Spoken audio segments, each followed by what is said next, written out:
এখন একটা সলিড কলার থেকে বার্সাই কলার করব।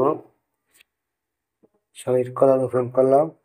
সলিড কলারটা অবশ্যই প্রথমে 8 নাম্বার দিয়া ফিল দিয়া করে নিতে হবে। 10 নাম্বার করে জায়গায় 8 নাম্বার করে নিতে হবে। সলিড কালারে 10 নাম্বার করতে হবে। তারপর এটা কপি করে কপি টু ইন্টারশেপ দিতে নিতে হবে। কপি টু ইন্টারশেপ নেওয়ার পরে ইন্টারশেপ নিচে যে রেড কালারটা আছে এখানে ক্লিক করলে এরকম 8 নাম্বারটা শুরু করে নাম্বার শুরু করবে এখানে।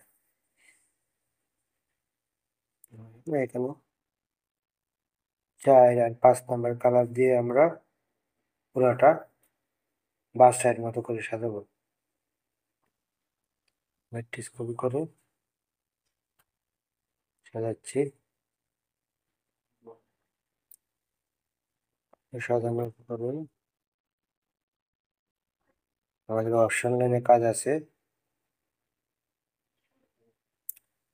অপশন লাইনে যে কাজটা করতে হবে, ডাইন পাশে ওয়েব মোড যেতে হবে। ডাইন পাশে উপরে ক্লিক করলে অপশন আসে, এখানে ওয়েব মোড আছে। ওয়েব মোডে যেতে হবে। ওয়েব মোডে গিয়ে 16 নম্বর রাইট বাটন ক্লিক করলে 2 কালার নিয়ে তারপরে 6 নাম্বার নিতে হবে। তো আমি 21 আর 6 বার্সাই মানের জন্য 21 আর 6 নিলে 2 কালার দিয়ে একটা বার্সাই করবো। এখন ফিডারটা ঠিক করতে হবে। সাইডে এক দিতে হবে আর পেজ একই রকম কাজ হবে, তো এই জন্য সাইডে এক বসাইতে হয়। এবং ফিডার সেটিং সেটিং অটো 4 আর 5 এসে বসে অটো।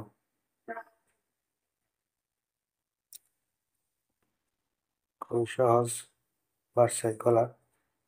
এখন আমরা কম্পাইল দিব। প্রসেসিং হচ্ছে ইয়ান ফিডার 5 নম্বর নট সেট। এই যদি 5 আর 4 দুইটা ভিডিও কাজ করে, আমরা যদি উপরে 5 আর 4 এক কাটিয়ে দিই তাহলে 4 নাম্বারটা বেশি হয়ে যায়। তাই 4 নাম্বারটা আগে এক বাড়ায় নেব। বাড়ায়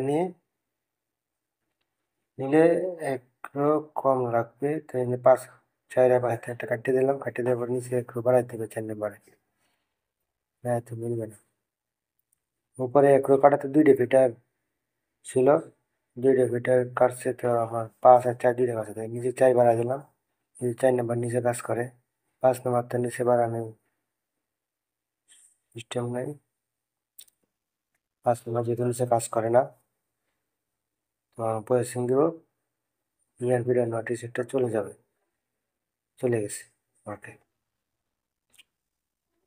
বার্সাই ডিজাইন এগুলো। এখন আমরা এসিডি করে দেখলাম বার্সাই বলটা এরকম হইলো। এখন আমরা দেখবো হলো সিমুলেশন দিয়ে একটু কালারটা চেঞ্জ করে নিলে বুঝতে সুবিধা হবে। বার্সাইটা কালারটা চেঞ্জ করে নিলাম, সিমুলেশন দিলাম।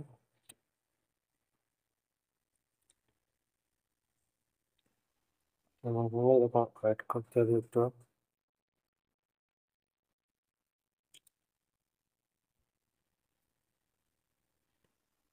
বার্সাইটা বড় করে আমরা মাউসে রাইট বাটন ক্লিক করে কন্ট্রোলের চাপ দিয়ে রাইট বাটন ক্লিক করলে এটা ছোট হবে, তখন পুরোটা দেখতে পাবে। মার্শাল হয়ে গেছে। আপনারা এইভাবে একটা বার্সাই ডিজাইন করতে পারেন কলারের জন্য।